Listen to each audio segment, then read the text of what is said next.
Então nós vamos ler o texto em Apocalipse capítulo 1, a partir do versículo de número 9. É um texto bem conhecido, mas eu gostaria de compartilhar com os irmãos nesta noite. Apocalipse capítulo 1, a partir do versículo de número 9, diz assim a palavra de Deus: Eu, João, irmão vosso, e companheiro na tribulação, no reino e na perseverança em Jesus, achei-me na ilha de Pátimos, por causa da palavra de Deus e do testemunho de Jesus. Achei-me em espírito no dia do Senhor, e ouvi por detrás de mim grande voz como de trombeta, dizendo: O que vês, escreve em livro e manda às 7 igrejas: Éfeso, Esmirna, Pérgamo, Tiatira, Sardes, Filadélfia e Laodiceia. Voltei-me para ver quem falava comigo, e voltando vi 7 candeeiros de ouro, e no meio dos candeeiros um semelhante a filho de homem, com vestes talares e cingido à altura do peito com uma cinta de ouro. A sua cabeça e cabelos eram brancos como alva lã, como neve, os olhos como chama de fogo, e os pés semelhantes ao bronze polido, como que refinado numa fornalha, a voz como voz de muitas águas. Tinha na mão direita 7 estrelas, e da boca saía-lhe uma afiada espada de 2 gumes. O seu rosto brilhava como o sol na sua força. Quando o vi, caí a seus pés como morto. Porém ele pôs sobre mim a mão direita, dizendo: Não temas, eu sou o primeiro e o último, aquele que vive. Estive morto, mas eis que estou vivo pelos séculos dos séculos, e tenho as chaves da morte e do inferno. Até aqui, meus irmãos, eu gostaria de compartilhar com todos vocês. O tema sugerido é que nós pudéssemos pensar nesse tempo que nós estamos vivendo sobre a mensagem de Apocalipse para tempos difíceis. O Apocalipse, ele vem sendo usado por muitos ao longo da história de uma maneira equivocada e eu diria até sensacionalista. Esse uso equivocado do livro de Apocalipse, ele mais provoca medo e pânico do que consolo e conforto.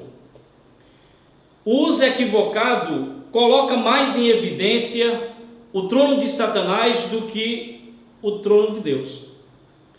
Esse uso equivocado ressalta mais a besta do que o cordeiro, ressalta mais o anticristo do que o Cristo. Esse uso equivocado, ele põe em destaque mais a marca da besta do que o selo do Deus vivo.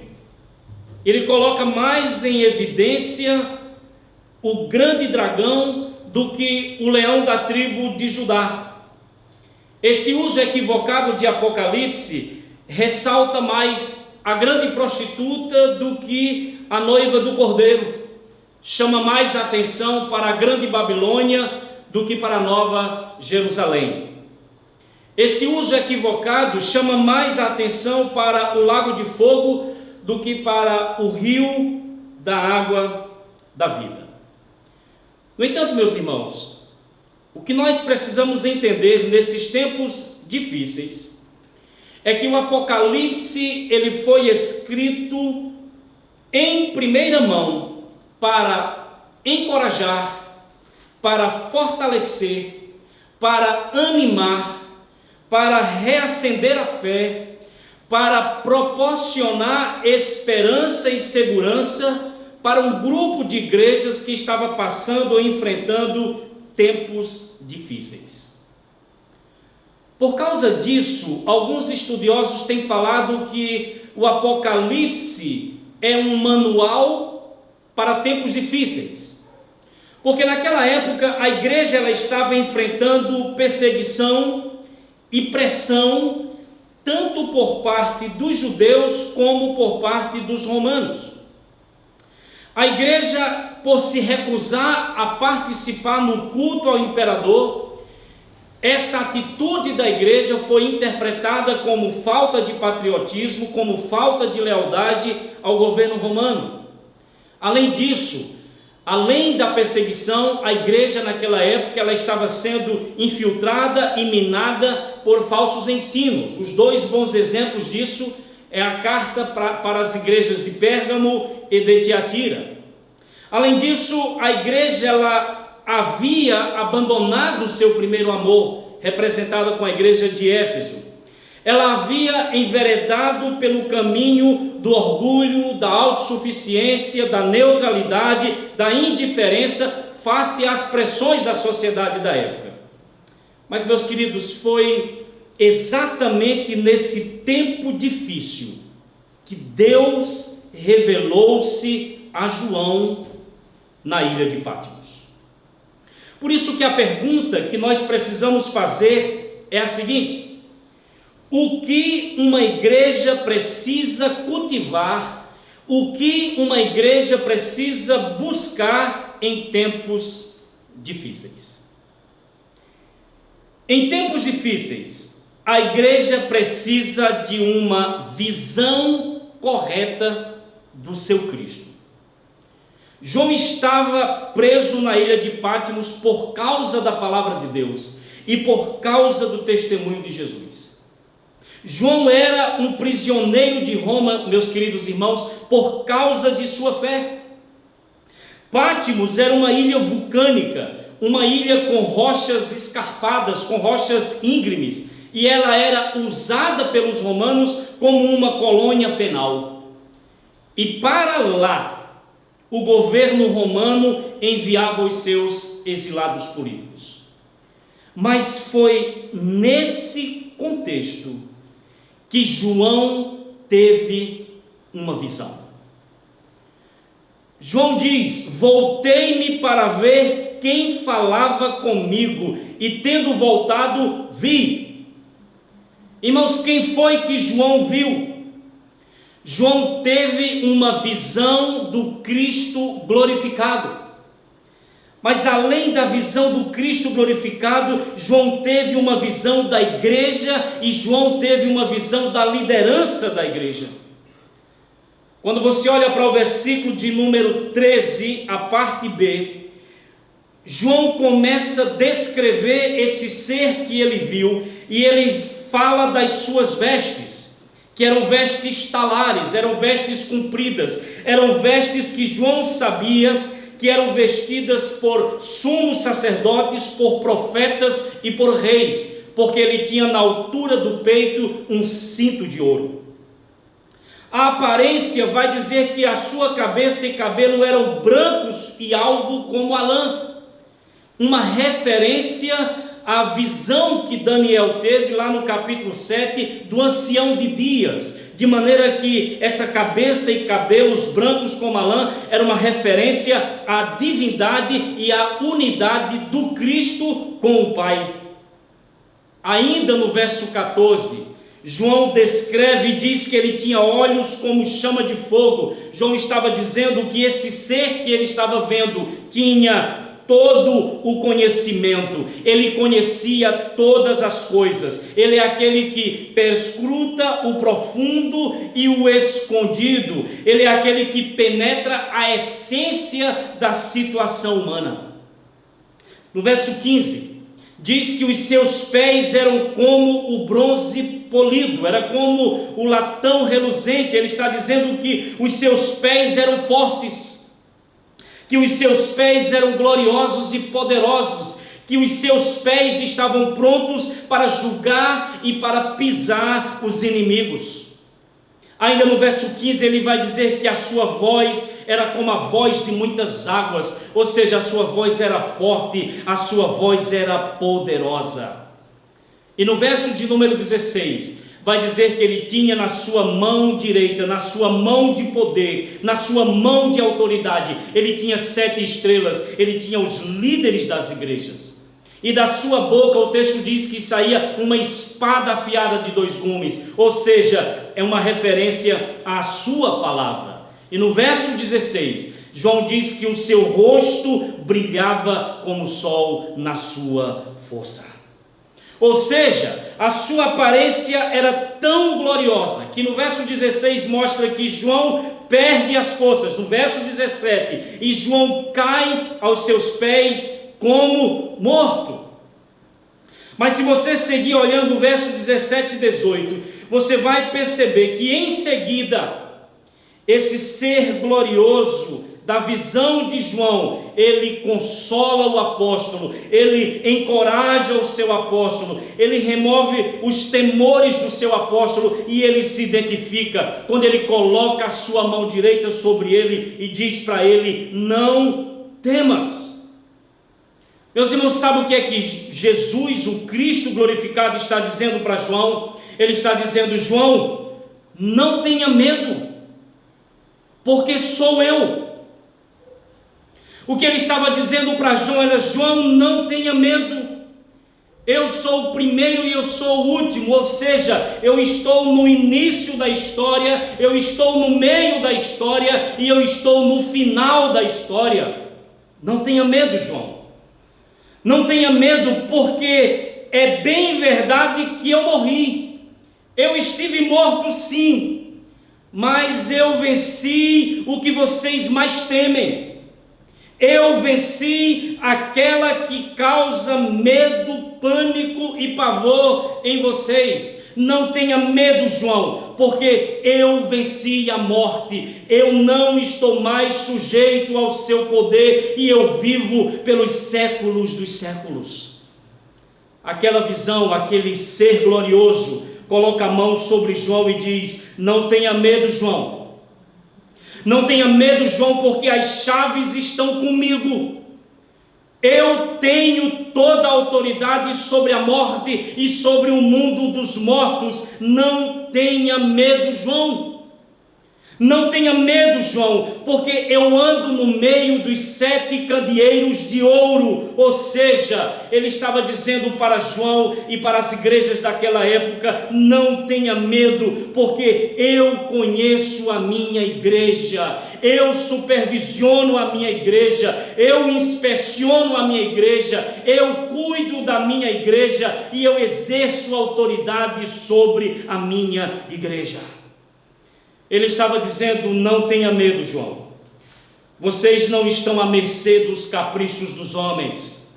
Não tenha medo, João. Vocês não estão entregues às forças incontroláveis da natureza. Vocês não estão entregues às epidemias incontroláveis. Não tenha medo, João, porque eu controlo a história. Não tenha medo, João, eu governo e também controlo a minha igreja. Meus queridos irmãos, em tempos difíceis, nós precisamos ter uma visão correta do nosso Cristo. Em tempos de pandemia, em tempos de coronavírus, em tempos dessa ameaça invisível de sofrimento e morte, nós precisamos manter viva em nosso coração uma visão de quem é o nosso Cristo. Tem um autor que eu gosto muito dele, os irmãos já me ouviram citando outras vezes, chamado John Stott, que ele escreve o seguinte acerca das 7 igrejas. Ele fala: uma igreja acuada, com as costas contra a parede, lutando para sobreviver, precisa mais do que exortação moral e súplica piedosa. Ela precisa ver Cristo. Meus queridos, nesses tempos de grandes desafios que nós estamos vivendo, nós precisamos trazer à nossa memória. Você, como servo e como serva de Deus, precisa trazer à sua memória quem é o seu Cristo.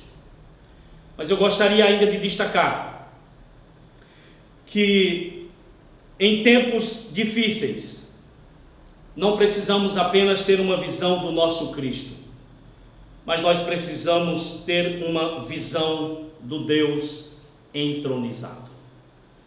Se você olhar para o capítulo 4 de Apocalipse, João foi arrebatado em espírito, e no versículo de número 2 do capítulo 4 de Apocalipse, João vai dizer que imediatamente ele se achou no céu, e a primeira coisa que João viu no céu é que um trono estava armado e alguém muito glorioso estava sentado nesse trono. O Apocalipse traz a mensagem para a igreja em tempos difíceis, dizendo que o trono está posto no céu, no centro do universo, e todas as coisas convergem para esse trono. O ser glorioso que sobre ele se assenta, se você ler todo o capítulo 4, ele recebe o louvor, ele recebe a adoração por seu caráter e por sua natureza santa, por ser ele o Senhor, o Todo-Poderoso, e por ser o eterno Deus. Ele recebe o louvor e a adoração por ser o Criador de todas as coisas. Se você olhar para o capítulo 5, versículo de número 1, o texto vai dizer que ele viu na mão direita daquele que estava sentado no trono um livro escrito por dentro e por fora, de todo selado com 7 selos. Essa, irmãos, talvez seja a mais concisa, porém a mais poderosa e impactante visão da soberania e do governo de Deus. O texto mostra que aquele que está sentado no trono tem a história em suas mãos. Ele tem o livro selado com 7 selos. O destino dos homens, o destino da humanidade rebelde, o destino da igreja está em suas mãos. E qual é a mensagem? A mensagem para João na época foi: suba para cá, João, e passe a enxergar as coisas da perspectiva do céu. A mensagem é: a sala do trono é o lugar de onde partem as ordens e o comando. E essa sala do trono está no céu, não está em Roma. Está no céu, não está em Brasília. Está no céu, não está na China. Apesar, meus queridos, do aparente caos e falta de controle, os céus governam. Nada foge do controle daquele que está sentado no trono. A história está em suas mãos. Então, meus queridos, em tempos de pandemia, de epidemias de coronavírus, de perigos invisíveis que levam à morte, cultive em seu coração a visão do trono. Que Deus em Cristo nos abençoe.